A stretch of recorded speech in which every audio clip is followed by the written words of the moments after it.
Radio astronomy में radio waves का use करके हम सेलेस्टियल ऑब्जेक्ट्स के बारे में स्टडी करते हैं। ये objects naturally radio waves emit करते हैं। इन वेव्स को डिटेक्ट और एनालाइज करके हम यूनिवर्स के बारे में बहुत कुछ सीख सकते हैं। रेडियो वेव्स डस्ट और गैस क्लाउड्स के पार जा सकती हैं। दीज रीजन्स में गैलेक्सीज के सेंटर्स और स्टार फॉर्मिंग एरियाज शामिल हैं। रेडियो एस्ट्रोनॉमी यूनिवर्स को देखने का एक यूनिक विंडो देता है। इससे हम बिग बैंग से लेकर स्टार और प्लैनेट फॉर्मेशन तक के फिनोमेना को स्टडी कर सकते हैं। रेडियो एस्ट्रोनॉमी की कहानी 1938 में शुरू हुई। कार्ल जांस्की, जो बेल टेलीफोन लैबोरेटरीज में एक इंजीनियर थे, ने डिस्कवर किया कि कुछ स्टैटिक हमारी मिल्की वे गैलेक्सी के सेंटर से आ रही थी। इसने रेडियो एस्ट्रोनॉमी की शुरुआत की। जांस्की ने अनइंटेंशनली, मतलब बिना चाहे, स्पेस से रेडियो वेव्स डिटेक्ट कर ली थीं। ग्रोटे रेबर जांस्की के काम से इंस्पायर्ड होकर पहला पैराबोलिक डिश रेडियो टेलीस्कोप बनाया। रेबर ने इसका यूज करके स्काई का पहला रेडियो मैप बनाया। उनके काम ने जांस्की की फाइंडिंग्स को कंफर्म और एक्सपैंड किया। रेबर ने सन, मिल्की वे और अदर गैलेक्सीज जैसे सोर्सेज आइडेंटिफाई किए। उनके पायनियरिंग एफर्ट्स ने मॉडर्न रेडियो एस्ट्रोनॉमी की फाउंडेशन रखी। उनका टेलीस्कोप डिजाइन आज भी यूज होता है। रेडियो टेलीस्कोप स्पेस से आने वाली फेंट रेडियो वेव्स को डिटेक्ट और एम्पलीफाई करते हैं। इनमें टिपिकली एक बड़ा पैराबोलिक डिश एंटेना होता है। यह डिश इनकमिंग रेडियो वेव्स को फोकस पर एक रिसीवर तक रिफ्लेक्ट करता है। रिसीवर सिग्नल्स को एम्पलीफाई करता है और उन्हें डेटा में कन्वर्ट करता है।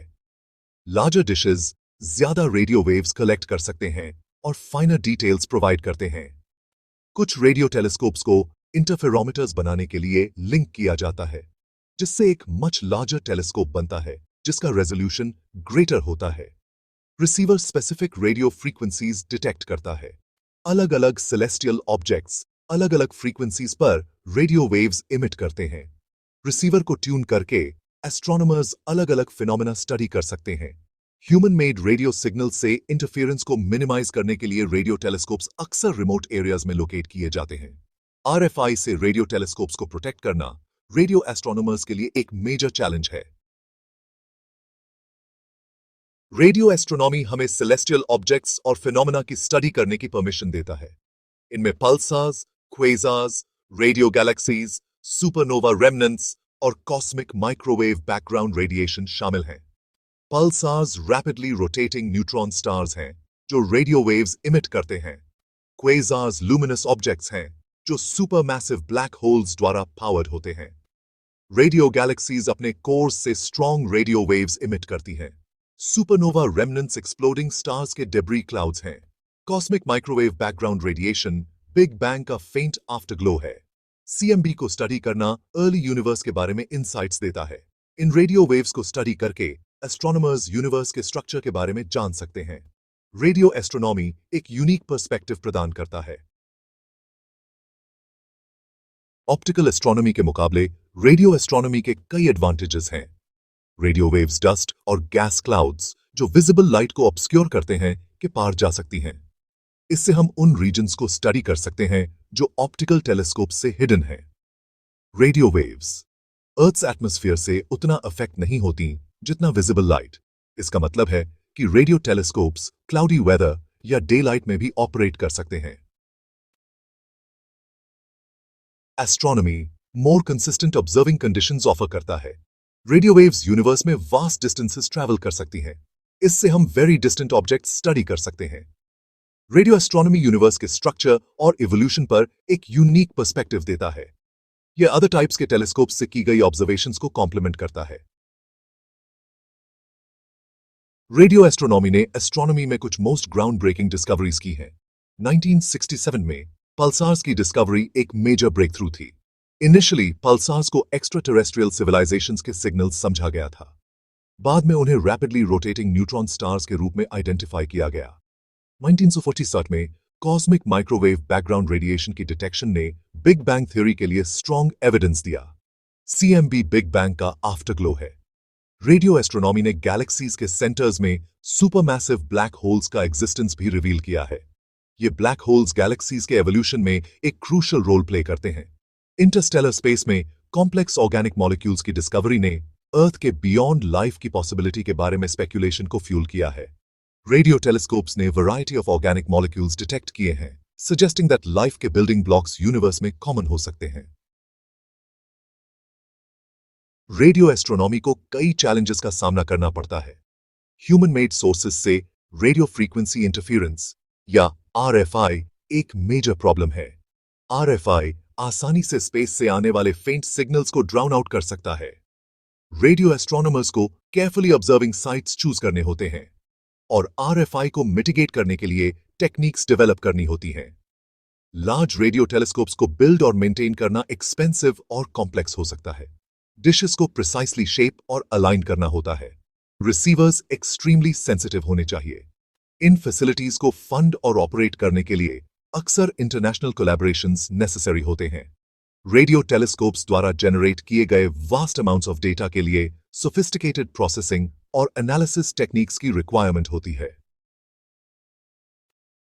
एस्ट्रोनॉमर्स डेटा को प्रोसेस करने और इमेजेस और स्पेक्ट्रा क्रिएट करने के लिए पावरफुल कंप्यूटर्स और एल्गोरिदम्स यूज करते हैं। इन टेक्निक्स को डेवलप करना एक ऑनगोइंग चैलेंज है। कई ambitious radio astronomy projects currently underway हैं या फ्यूचर के लिए प्लान किए गए हैं। स्क्वायर किलोमीटर अरे या एसकेए कंप्लीट होने पर वर्ल्ड्स लार्जेस्ट रेडियो टेलीस्कोप होगा। इसमें थाउजेंड्स ऑफ एंटेनास होंगी जो साउथ अफ्रीका और ऑस्ट्रेलिया में स्प्रेड होंगी। इवेंट होराइजन टेलीस्कोप या ईएचटी रेडियो टेलीस्कोप्स का एक ग्लोबल नेटवर्क है। यह ब्लैक होल्स के इवेंट होराइजन्स की इमेज बनाने के लिए डिजाइन किया गया है। ईएचटी ने 2019 में ब्लैक होल की फर्स्ट इमेज कैप्चर करके एक हिस्टोरिक माइलस्टोन अचीव किया। नेक्स्ट जनरेशन वेरी लार्ज अरे या एनजीवीएलए करंट वीएलए से vastly more powerful radio telescope होगा। इसमें हंड्रेड्स ऑफ एंटेनास होंगी जो नॉर्थ अमेरिका में स्प्रेड होंगी। ये प्रोजेक्ट्स हमारे यूनिवर्स की अंडरस्टैंडिंग को रेवोल्यूशनाइज करने का प्रॉमिस करते हैं। ये हमें कॉस्मोस को पहले से कहीं ज्यादा डिटेल में स्टडी करने की परमिशन देंगे। Radio astronomy extra terrestrial intelligence या एसएटी की सर्च में एक क्रूशियल रोल प्ले करता है। एसएटी रिसर्चर्स रेडियो टेलीस्कोप्स का यूज करके अदर सिविलाइजेशंस के सिग्नल्स को लिसन करते हैं। वे आर्टिफिशियल रेडियो सिग्नल्स सर्च करते हैं जो इंटेलिजेंट लाइफ की प्रेजेंस इंडिकेट कर सकते हैं। एक्स्ट्रा टेरेस्ट्रियल इंटेलिजेंस की सर्च एक चैलेंजिंग एंडेवर है। इसकी कोई गारंटी नहीं है कि अदर सिविलाइजेशंस एग्जिस्ट करती हैं या वे कम्युनिकेट करने के लिए रेडियो वेव्स यूज करती हैं। हाउएवर, रेडियो वेव्स को इंटरस्टेलर कम्युनिकेशन का एक प्रॉमिसिंग मींस माना जाता है। वे यूनिवर्स में वास्ट डिस्टेंसेस ट्रैवल कर सकती हैं। सीटी रिसर्चर्स रेडियो टेलीस्कोप से डेटा एनालाइज करने के लिए sophisticated signal processing techniques use करते हैं। वे पैटर्न्स या अनोमलीज ढूंढते हैं जो आर्टिफिशियल ओरिजिन इंडिकेट कर सकते हैं। एक्स्ट्रा टेरेस्ट्रियल इंटेलिजेंस की सर्च एक लॉन्ग टर्म प्रोजेक्ट है जिसके लिए पेशेंस और परसिवियरेंस की जरूरत है। यूनिवर्स को समझने की हमारी क्वेस्ट में रेडियो एस्ट्रोनॉमी एक इंडिस्पेंसिबल रोल प्ले करता है। यह कॉस्मोस में एक यूनिक विंडो प्रोवाइड करता है। यह हमें उन ऑब्जेक्ट्स और फिनोमेना को स्टडी करने की परमिशन देता है जो ऑप्टिकल टेलीस्कोप्स के लिए इनविजिबल हैं। रेडियो एस्ट्रोनॉमी ने एस्ट्रोनॉमी में कुछ मोस्ट ग्राउंड ब्रेकिंग डिस्कवरीज की हैं।